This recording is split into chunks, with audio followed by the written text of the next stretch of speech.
You are listening to CFRU Radio, 93.3 FM in Guelph, Ontario. We are currently in the midst of a federal election campaign. The sitting MP for the Guelph district, Frank Valeriote, is not at present seeking re-election. One of CFRU's programmers recently had the chance to speak with Mr. Valeriote in an extended interview setting covering his time in public office, and we have the opportunity to present this to you as of now.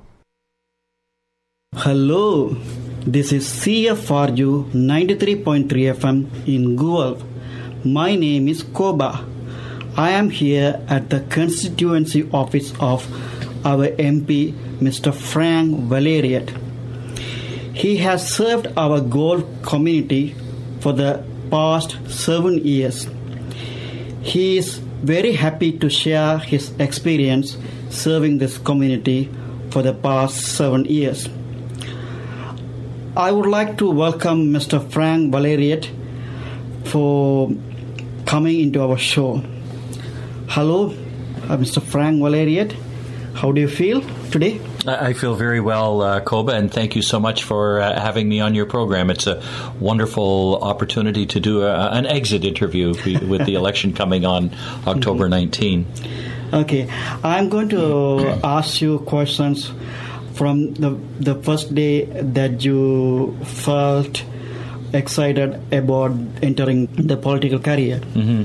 Can you please let me know why you entered into politics and why you chose Liberal Party? Well, it's interesting. In 2006, there was an election in which Mr. Harper was elected, our Prime Minister in a minority government, and he immediately began to take apart the child care program that the Liberals had created under the former government and just deployed across the country through the Minister Ken Dryden.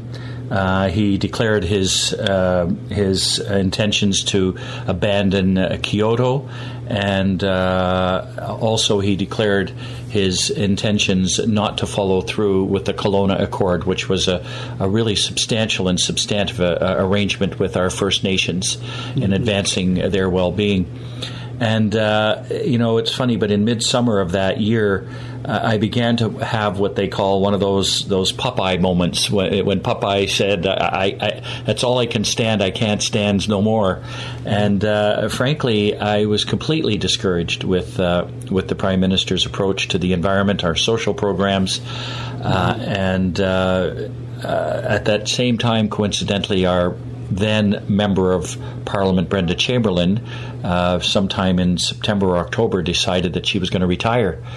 And what typically happens is when an MP retires, they wait until the following election, but she decided to retire immediately, and they went on a search for a new candidate and asked me if I would run, and I declined initially and said, I'll help you find someone, because I had two very young children. And I looked and asked some local people, several of who maybe listeners know. I called them. Don Drone, I recall, who was the Director of Education for the Catholic Board, I called, and they declined. And frankly, the search committee for the Liberal Party came back to me and said, no, we want you to run. And so I spoke to my wife and said, look, these opportunities come for a reason in life, not by accident, but for a reason. And we chatted for some time about whether I should run. And I suppose out of a sense of duty and being asked, and because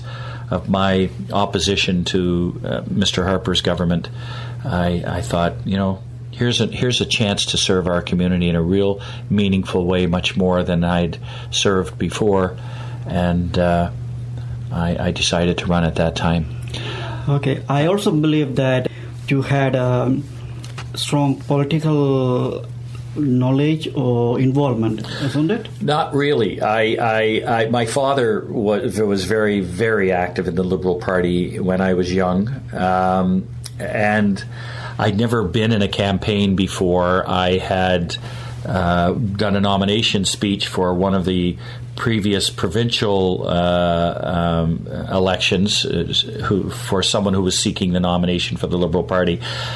The closest I got to the inside of an election was putting up signs. When I was a kid, very young, and then from time to time putting up signs, including our former MP. But I didn't know how to run a campaign, nor was I involved. But you asked me, why did I choose Liberal? Yeah. Well, you tend to choose that which you're familiar with, and of course I grew up in a Liberal household in which I was taught, I guess, liberal values, that not everything is black and white all the time. There is gray area in many things, that we ought to have choices that we're allowed to make. And frankly, that there is an opportunity to deal with all issues that ail us as a community without sacrificing everything else. So there's an opportunity to deal with social issues in a meaningful way without sacrificing the economy. Yeah. Right? There's a way to deal with the economy without sacrificing the need to attend to social issues.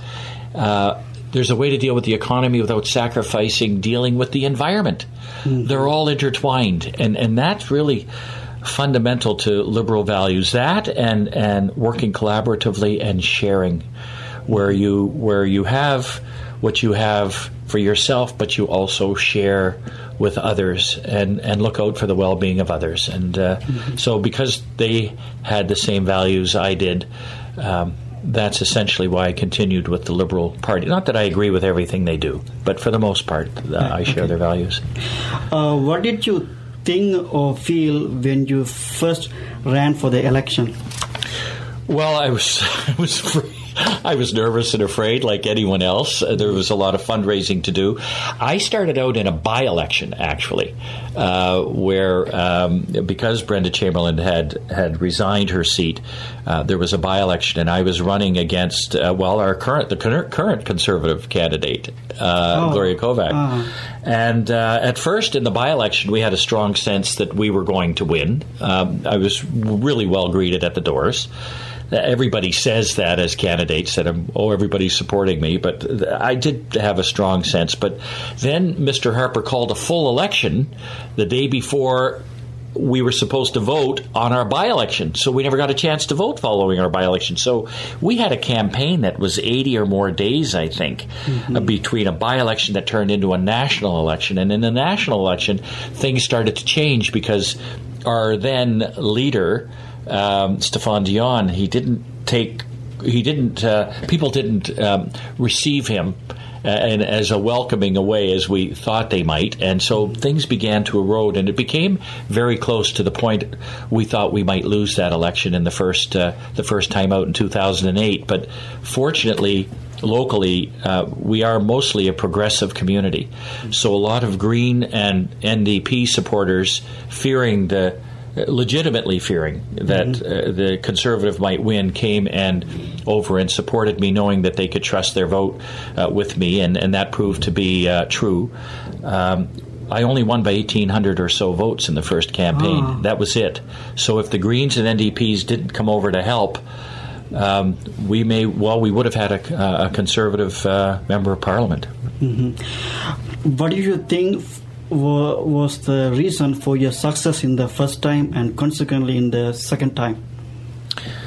Well, I had a long history of service in the community. I served on many, many boards, social justice organizations, from housing to business to just everything. I was on the hospital board at St. Joseph's. I lectured a lot around town on how to begin businesses and women in crisis. I can't count the number of boards and committees I was on. So I had a long history of service. People knew me. I was a lawyer in the community, and people valued and trusted my judgment. And as a consequence, I think inadvertently, everything I had done before entering the political arena in a way prepared me for the political arena. And I think that's what and people saw me as a persistent person. I persevere. I don't give up. I listen to everyone's opinion.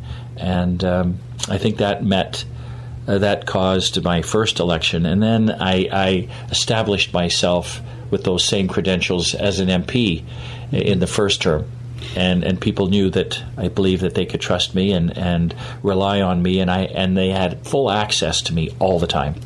Can you remind us what was your practice area in law? By the end of my practice, I was largely doing estate planning and business law and real estate law. I'd done a lot of litigation and family law before that, but by this time in 2007-8, I had given up all that practice, part of the practice, to other lawyers. I'll be returning there on October 20th.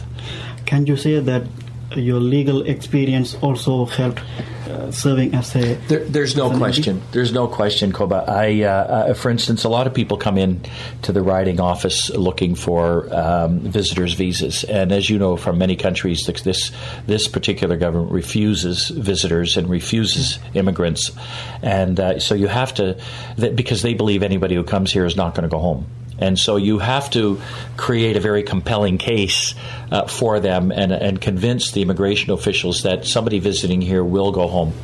And so unlike a lot of, I think, other MPs that just send a letter in saying, we support this application for a visa, my staff and I have wonderful staff, would really inform ourselves, dig into the file, and create 2 or 3 page letters of compelling cases convincing the immigration department why they would be returning, and we were highly successful in getting those kind of visas. Overall, what would you say about the experience of being an MP? Was it enjoyable or very challenging? Well, to be honest, it was both enjoyable and very challenging. The enjoyable part was, working for people, being with people. I'm a problem solver by my nature, and so I automatically go into that problem-solving mode when people would come into the office saying, I have whatever the problem was. And a lot of people came into the office with matters completely unrelated to federal politics. Mm-hmm. It might have been provincial or municipal politics or non-political, in fact. And I would sit, and my door was always open to everyone. And I enjoyed that. Was the enjoyable part. As well as there were a lot of enjoyable moments up in Ottawa. But the challenging part was being away from my family. Mm-hmm. It's very difficult to be away from your family as much time as I was, both when I was in Ottawa and, frankly, when I was in Guelph, going to the many events that people would invite me to on weekends, Oh, yeah. And I guess the other challenging part was being in a majority government where they don't listen to the other side. Yes. At all. It's their way or the doorway, essentially. And, we have to remind ourselves that this government had the support of 25% of all eligible voters. They may have gotten 38 or 39% of the vote, but not everybody showed up to vote. Yeah. So in effect, we have a 25% majority, and it's to not listen to the other side at all is to ignore 70 or 75% of the population, and that's what they've done. And frankly, that's why I've been promoting and rather urgently, aggressively, the idea of some form of proportional representation, so Parliament better represents the intentions and voting intentions of the broader public. Mm-hmm. Okay, can you tell me a few of your good and bad moments in your political career? Well, some of the good moments, an obvious one was the passage of my private member's bill C-247, which will establish Service Canada as the one point of contact when somebody dies, so that when someone dies, their executor or state representative doesn't have to guess at all the different departments that the deceased might have been involved with. They don't have to engage every single department who require different documents or different information, and they can just contact. It's a call them once, give them the information, and then they at Service Canada will send the information to all the different departments of the federal government, and then those departments will get in touch with you. So that was a really important moment, and that came more towards the end. But, success for me is measured more by the less obvious things, how you've affected individual people's lives. Mm-hmm. And we so much affected so many individual lives out of this constituency office over the last 7 years. It's remarkable. People that would come in, I remember a couple from Afghanistan whose son was dying of cancer, mm-hmm. and was going for treatment, and so their hope to save him, obviously. They had no one else in Canada to help them. They were both working. The woman had to give up her job, and they had another son who they also had to look after, so they were constantly driving to Hamilton, and life was just a mess for them, and they wanted some help, and the help that was available to them was a brother of the wife, the mother, who lived in Afghanistan. Well, you know how difficult it would be to bring somebody from Afghanistan on a visitor's visa. He wasn't married. There was no compelling reason for him to return home.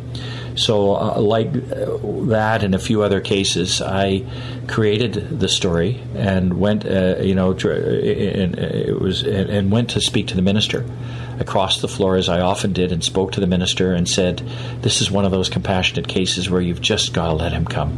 And the minister read the story and spoke to me, and it was it's an overwhelming experience when you phone someone and say you could call your brother and tell him that he can come to Canada now to help you.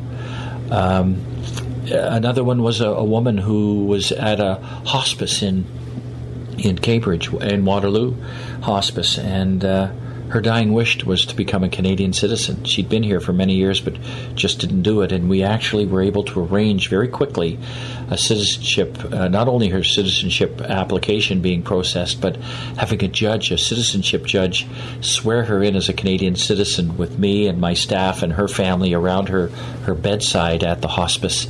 And she became a Canadian citizen shortly before she died. So there are some amazing successes. The bad moments, to be honest, was facing the omnibus bills all the time. When they would just bring these omnibus bills and ram them through, and that 600 pages of legislation, and it was so unfair, and there was nothing you could do except speak out against it in the House. We had one time in an omnibus bill a couple of years ago, we literally voted for, I think, 30 or 35 hours straight. We slept all overnight and all the next day, never left our seats except, I guess, to run to the washroom now and then, and just trying to make our point and bring amendments. And we knew they would get defeated because it was a majority government, but these were terrible, terrible moments. Or, there were times when we would pass a bill. For instance, the Canada Access to Medications regime, which would have enabled generic drugs to get to Africa to fight AIDS, the antiretroviral drugs, which would have, overcome the obstacle that the drug companies had put in front of us. And it passed. It actually passed in Parliament, and then the Prime Minister sent word to the Senate to kill the bill.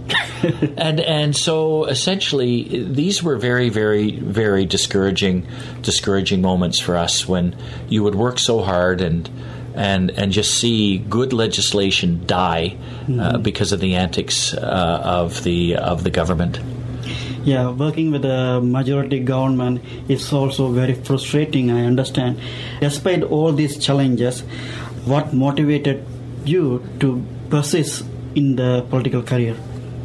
Well, that very quality of persistence and never giving up. It's something I tell my kids, never accept no and never give up. Just keep fighting to the end.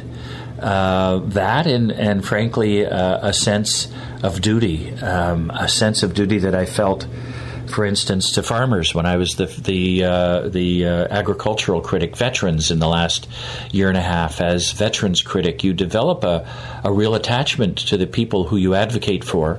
You see the injustice that affects them, and you fight. And a sense of duty mostly to the people of Guelph that came into the office. There are a lot of people that hurt in this community. we don't see it when at a lot of times at our individual jobs. We come home, and many people come home to a regular routine where their kids are in are in sports or people go off to work, but so many people are hurting in this community, and for so many reasons, and many of them came to this office seeking help, and so that I get driven by that need to help others, and frankly, I was also driven by a sense of renewal that I would gain every time I came home, because if I was at the market or downtown or at events, many people feel very free to come up to the MP and say, I've been watching, I've been listening, you keep fighting, and so that's what keeps you going oftentimes. Okay, can you describe us about your typical work week? It will help us understand your challenges as well. Sure. When we are asking some help. Yeah. Well, except for the summer when you're working in the riding office, as I am now, or in, the 5 weeks over the Christmas, you get 1 week or so every 4 or 5 weeks to work in the riding. But otherwise, you're in Ottawa, and you would get up on early Monday morning and take a plane. I used to take it out of Kitchener, and it was much easier flying out of Kitchener. But now, before Bearskin, and now more recently, some Bearskin is gone out of Toronto. Mm-hmm. But I'd have to be in Ottawa by 9:30 for a 10 o'clock. Meeting in Ottawa, and part of the strategy and strategy sessions of our party as the deputy whip. So it would begin early, and then every 8 o'clock every morning thereafter, we would begin early with our strategy meetings. A parliamentarian isn't sitting in the House of Commons all the time. We take turns, depending on your area of that you're working on. I was the critic for agriculture and then the critic for Veterans Affairs, so if any of those issues came up, I was there. If it was an issue that I knew was of deep concern to my community, I would be there in the middle of the debates, but you're not always there. You're doing committee work, for instance. I was on the Ag Committee, and then I was on the Veterans Committee, so I would spend hours a week working on those committees. I would spend hours a week meeting with constituents who would come to Guelph or to Ottawa, or meeting or calling constituents from Ottawa to Guelph. I would spend many hours in a week meeting with lobbyists who come in to into the lobby of the House of Commons, which is why they call them lobbyists, to try and convince them that legislation needed to be changed, or they needed some funding of some sort. And I would spend every day, as every other MP does, from 2 until 3:30 in the House of Commons during question period, either preparing for it, because I was given the benefit of being able to ask a lot of questions in question period. My party was very good to me to be able to get up and ask questions. You don't just jump up and say, "Pick me, Mr. Speaker, I have a question." It's choreographed in the sense that each party has a certain number of questions that they get to ask based on the percentage of seats they hold in the House. And we would, again, in our strategy sessions in the morning, determine what were the most important questions to be asked, and then MPs that were assigned the question would make their own questions up and ask them. But that was a typical work day, and it didn't end until 8:30 at night. And then you'd go back to I lived in a hotel room, and you'd go back there and, of course, turn on CPAC or CBC, and just because you just want to see how the day went and how the journalists are reviewing the day. And so it was just a constant appetite of politics, to be honest with you. Now and then you'd go out for supper with friends, but typically you would eat with lobbyists in the sense that they would have these large gatherings and invite all the MPs. So that was very much part of the evening routine. And then on Thursday or Friday night, you would come home and you'd land, can't wait to see your family, but then, of course, have events to go to because you've been invited to speak there or attend this gala or fundraiser. And I spent a lot of time away from home on the weekends just going to fundraisers, and I enjoyed it, I have to admit. I love being around people. It's where I got most of my feedback from people who would come to me and speak to me about issues that were bothering them. So that was a very typical routine. Just to clarify, you said you were busy till 8:30 in the evening, right? Typically. And that busy days last from Monday to Thursday? Or? Monday to Thursday. And then on Friday, the whole house is reduced to about 25% of the normal numbers. So there would be 25% of the Conservatives would be there, about 25% of the Liberals, 25% of the NDP. So that it's called a constituency day. So the other 75% or so get to go home on Thursday night so that they can meet with their constituents and be in their constituency office on a Friday. And so we would take turns every 3 or 4 weeks staying in Ottawa and being part of that 25% that stayed, in which case we would get home later on Friday. Okay. In that case, you will not come back on the Thursday, but on the Friday night, and then head back up on Monday, early Monday morning. Mm-hmm. Mm-hmm. You told me about several of your achievements in the career. There may be some proud moments of some achievements. Can you tell us what made you proud of your achievements? Well, I guess I was mostly proud of the fact that that I was elected to be the voice of Guelph and Ottawa. Mm-hmm. And I can tell you that it didn't take long for Ottawa to hear Guelph's voice, because I was up in the House of Commons almost immediately in 2008 with the recession looming and the auto industry failing back then. I was made the auto critic for the Liberal Party, and we were the official opposition back then. So I was immediately thrown into special committee meetings that was reviewing the automobile industry, and was the lead because I was the critic and we were the official opposition. I always led off the questions of all the witnesses that came before the committee to talk about the auto industry. So I was proud mostly to be Guelph's voice, and that it was heard so loudly. Guelph is filled with very capable and informed people, educated at the university or elsewhere, with tremendous experience. So I would bring them to Ottawa whenever we had committee meetings with agriculture, with auto industry, with veterans issues. I would bring them from Guelph to Ottawa to speak to these committees. So not only was I a voice in Ottawa, but many people in Guelph were brought to Ottawa to be the voice of Guelph in Ottawa. So that was, I felt, a strong achievement. My private member's bill that I spoke of earlier, the single point of contact.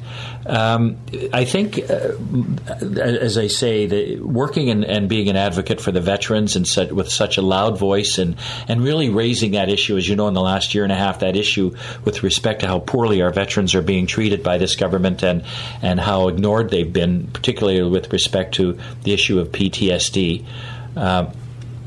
I was proud to be part of that movement, but frankly, mostly the pride comes with the work that came out of this office. Everywhere I go, people thank me, applaud my staff mostly, because they're the ones, they just are so capable and respond so quickly to everyone's needs. Everywhere I go, and there isn't a day that goes by and where somebody says, Frank, I spoke to Brenda or Leanne or Shanice, and they were so helpful. Would you please thank them for me, and how we affected the individual lives of people in our community. I guess that is what I'm most proud of, that we served, and we served well. Mm-hmm. You outlined many of the changes that you wanted to make, and you stated how that attempts were defeated by the majority government. How would you attribute the systemic issues in making it difficult in achieving positive changes? The systemic issue is that effectively, and I didn't realize, the impact of it didn't hit me until I became a member of Parliament. The reality didn't hit me until I became a member of Parliament and a majority government was elected, that essentially a majority government can do what they want when they want. The Prime Minister's office has become so overwhelmingly powerful. They dictate everything. They dictate not only what goes on in the House of Commons, but they also so with this Conservative government particularly, they dictate what goes on in the Senate. So even when issues leave the House and go to the Senate, you already know what the result is going to be, which is why our leader, Justin Trudeau, has severed ties with what were Liberal senators. They're on their own now. They do what they want. They choose their own approach to the battles that are conducted in the Senate over legislation, and they're not dictated to by Justin. An example of that is, frankly, Bill C-51. Our party took one position in the House and a different position in the senators took a different position in the Senate. So that is problematic, and the Prime Minister's office even controlled what goes on in committees. So in committees, unlike in the past Liberal and Progressive Conservative governments, committee work was pretty independent of the Prime Minister's office, and they could examine issues that they felt like examining. So as on the Veterans Committee, we could bring anyone we wanted in to talk about issues, maybe PTSD or benefits for veterans that come home from wars. And are they adequate? Do they suit their needs? But now with this majority government, they dictate what's discussed. They dictate how the results are. If there are times I would bring motions, for instance, at Agriculture Committee, I would bring a motion to put a moratorium on the release of GMO alfalfa, and I wasn't able to argue it in public, because the PMO dictated to the majority of Conservatives that were in our committee, majority are Conservatives, they would say, we're going in camera, we don't want anybody to hear what your arguments are in favor of putting a moratorium on this. And that was it. So, and you're not allowed to talk about what went on in camera when you come out, except to say, I lost my motion.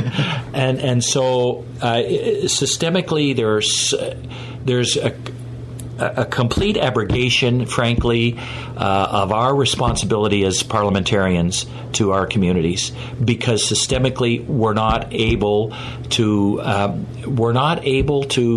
not only bring. How should I say? We're not able to even introduce some issues that need to be discussed because they're killed immediately by a majority government, either in the House or at committee, certainly in the Senate, whether it's the environment or housing. Whether you could bring motions, and what the result is going to be. They're going to die because you're going to get outvoted. And if you do actually get one through, they can sit on it and not deal with it. So systemically, we have a problem, and one of the solutions to that problem, frankly, is proportional representation, where the House, the numbers of MPs and the parties they come from better reflect the results that the parties received in the elections. And frankly, over a short generation, if that should be introduced, and I'm hoping it will be, you'll find a lot more collaboration going on between parties than people will give MPs credit for. MPs are, when I'm left alone with a couple of MPs from other parties, for instance, I'm on what we call I helped create the Compassionate Palliative Care Committee. It's a nonpartisan committee that is created by people from all parties, and we decided we wanted to do work and better inform the public on end-of-life issues. We work marvelously together because we're not controlled by the Prime Minister's office. And I can tell you that with that proportional representation, if it is created, you will find very quickly a lot of people working collaboratively for the well-being and finding common ground instead of people just shoving their own ideas or ideologies down the other person's throat.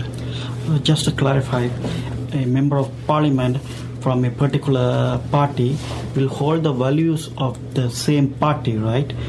And that also may indirectly influence them. It may, but not in all cases, because you remember I said I don't always agree with my party? Okay. Right? So at the beginning, well, it would give you greater opportunity to vote independently. I know our leader has indicated that he's going to create greater opportunities to vote independently and not be forced to vote the way the party does. But I've talked to a lot of NDPs and Conservatives, and there are a lot of other solutions that are available that would address the issues that come before us, but we don't get to either introduce them, or if we do, they get defeated because the decision comes out of the Prime Minister's office that is not going to happen. An example, well, I told you about the access to medications regime in Africa. A majority voted for it, even Conservatives. But because it was a private member's bill brought by the NDP, and the Conservatives, Liberals, NDP typically get to vote how you want on a private member's bill. You're not whipped. So a lot of Conservatives voted for it, and it passed. But the Prime Minister didn't like it, so he sent word to the Senate to kill it. There you go. Okay. Again, about the community work that you're doing. Yes. How you engage the community, how you go out in the community and reach to different group of people, both marginalized and the general population. Well, the first way was to make it clear that I had an open door policy. And, I cannot tell you how many meetings I have in a day from people from all walks of life that come into my office, either with the specific problems that need to be dealt with or with ideas. And everyone has ideas, and I try to listen to everyone because there's always a gem somewhere in what is being spoken in my office to me from the people that come and see me. The other way was to, frankly, just to attend a lot of events when I was home. People felt always very comfortable approaching me and talking to me and telling me their ideas. They were always well received, and quite honestly, I often carried a lot of those ideas back to Ottawa with me and would speak about the ideas at our caucus meetings on Wednesday mornings. Every Wednesday we would have our regional caucus for Ontario from 9 until 10, and then our national caucus from 10 until 12, where the whole party comes together, not with the senators, just the MPs, and we would strategize over issues. And I often got ideas from people right here in Guelph, and I'd stand up and say to the party, look, somebody suggested this or suggested that. So going out and meeting people in the community often informed me. I had a lot of town halls. I started out with town halls where I would do the speaking and talk about what was going on in Ottawa, and then allow people, people would ask me questions. But over time, I developed town halls where we addressed specific issues, where over 300 people would attend these town halls. It was amazing. We had a town hall on food policy. We had a town hall on genetically modified organisms. We had a town hall on assisted suicide. We had a town hall on suicide prevention.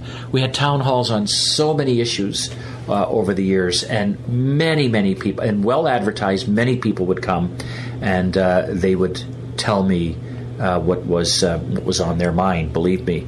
And also, just as I say, given the open door policy, people would email and phone regularly, and I had a reputation of returning those calls and emails, and always tried to as best I could. So that's how I inform myself of the needs of our community. Can you help our audience understand what is town hall? A town hall is where we have an assembly at a location in Guelph. It was often usually the Italian Canadian Club. I would introduce a concept like suicide prevention through the newspapers and well advertised in the Tribune and in the Mercury. And people would see that there was a conversation that was going to take place, and I would have speakers, sometimes 4, sometimes 6, 3 for, 3 against.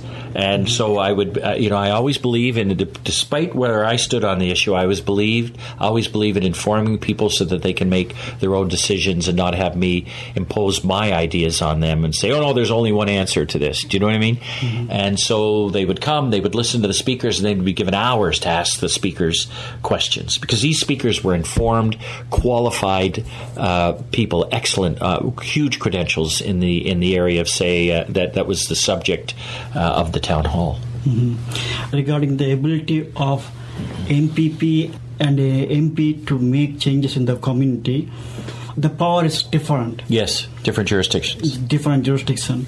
By being an MP, how you feel the limitation of freedom in making changes in the community as opposed to a MPP? The limitations were not put on me because of the different jurisdictions. The limitations were put on because of a majority government. But I would say if there were to be any limitations, it's fair to say that people would come in and say, look, this is a matter that's provincial in nature. It might be education. It might be healthcare delivery. Several were, matters relating to justice, in a sense that the delivery of justice is a provincial matter. The creating of the criminal law is a federal matter. And I would sympathize with them, and frankly, I would give them ideas and then send them over to our member of provincial parliament and say, you should go and talk to our member. She was open-minded to always open-minded to receiving people in her office, and a lot of times just sending people here that had issues that were provincially related, just sending them over to the wonderful staff at Liz Sandel's office, they were able to find solutions to their problems. So I didn't feel ever particularly limited either, and largely because we've always had a wonderful relationship with our provincial member of parliament. Do you know? Mm-hmm. And so relationship is very important in politics, whether you're from the same party or for different parties. Relationship is critical. Can you also tell us about your collaborative effort with all three levels of government? Well, in the third level, the federal level, I work very closely with a lot of Conservatives and NDP on a lot of issues, as they say, the Compassionate Palliative Care Committee. But my own bill, C-247, wouldn't have passed if I didn't have a good relationship with very, very many people on the Conservative side and the NDP side. They trusted me. They trusted my judgment. I had a very good relationship with the minister in charge of the ministry that dealt with my bill. Candice Bergen is her name, and she was very receptive. We worked diligently together, even to change my bill so that it became better legislation. And so through that collaboration, the bill passed. I've worked collaboratively with the provincial government, dealing with certain issues from time to time, transportation and health care, not always successfully, mind you, but generally successfully. Municipally, the municipal, the mayor, the former mayor particularly, and her administration would often come to me for my help at the federal level. They might be looking for funding for something, and I would help them get that funding. There were local projects, infrastructure funding that I would help them with, funding for Church of Our Lady for the repairs that were done there, and different local groups, different churches, accessibility funds were needed. And so at a local level, a lot of people would come to this office, and not just the municipal government, seeking help at the federal level for funding, and we were able to, send support letters and make contact with ministers to advance their cause. Can municipal government get direct funding from federal government? Oh yeah, infrastructure funding will come often from the federal government and build through the Building Canada Fund. And other funding, as well as the university can get direct funding. And sometimes it took an extra push or an extra good word into the minister's ear in the House of Commons, and it would often help. How would you compare your feeling as of today and when you first entered into politics? Well, when I first entered into politics, I think like all politicians, you think you're going to go up there and people are going to sit down around a table and work things out, right? And because that's what I was used to in Guelph. That's what most people are used to in Guelph, sitting around a table and working things out, whether it's on city council or on the school board or any other board you might be on. But when I got to Ottawa, I realized things were very, very different. And it's not uncommon knowledge. People are well aware that in the old days with liberal and progressive conservative governments, there was a lot more camaraderie. People got along. Committees worked well. Friendly amendments, good amendments to everyone's legislation were accepted. We think we should change this and it would make it better. And people worked much better back then. But I know I sound partisan, but the fact is, the fact is that this government doesn't work well with other people. So it's hard to work collaboratively. So I immediately got faced with extreme partisanship negative characterization from this government. When anyone disagrees, they attack people instead of problems. Yes. That's the problem with them. They attack people instead of the problem. So when somebody brings a problem to them, they immediately start to diminish their character, negatively characterize them, tear them down, and that's not the way politics should be done. Not in a statesman way, not in a diplomatic way, and not in a political way. And so that was very, very discouraging. I wish people would work more collaboratively, but so from when I got up there and until now, I'm not bitter about it. It was a tremendous experience, but frankly, it's quite exhausting and challenging. And so I have a whole different perspective of what's going on now. Okay, now you are leaving politics. What is the legacy that you are leaving behind? What's the legacy? Well, I guess I hope, if anything that is left of a legacy, it's not any legislation, it's not any particular debate or any particular word spoken. It would be a sense of service. I hope that the legacy would be seen as he served us well. I was taught that my father was a Rotarian. It was always their motto, service before self. And frankly, taught through my teachers in the schools that I went through, that a model of servant leadership. You lead by example. You lead by service. And not by dictating your ideas on others, and by enabling others, freeing others to do what they love to do and what they do best. So a sense of service and being available to the community, I think that would hopefully be my legacy. Finally, what do you expect from the future candidates? What do you think they have to do to the Guelph community and also to Canada in general? Well, to be honest, I'm afraid for our community in the next election, because if the wrong person gets elected, there won't be that sense of service to the community. It will be really top down. They'll become if the things go wrong, they'll simply become the Prime Minister's voice in Guelph and not Guelph's voice in Ottawa. And I hope that whoever gets elected will put their personal beliefs aside. They'll put their politics aside. They'll put their own agenda aside and literally serve the people of Guelph. Be available to them. Answer the calls when they come in. Don't turn people away when they come in with problems, because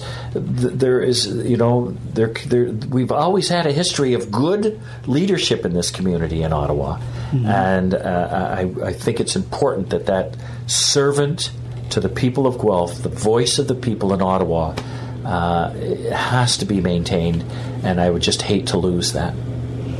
Thank you very much for that wonderful interview. You provided a huge insight to our Guelph community. You informed what it looks like serving the community in the position of MP. This will definitely help our Guelph community to select a good candidate for them. And also, with your achievements outlined and your hard work explained, that is going to set a bar for the new candidates. The Guelph community can expect a lot from the new candidates. Thank you very much. Thank you so much. I really appreciate the interview, Koba. Thanks for the opportunity.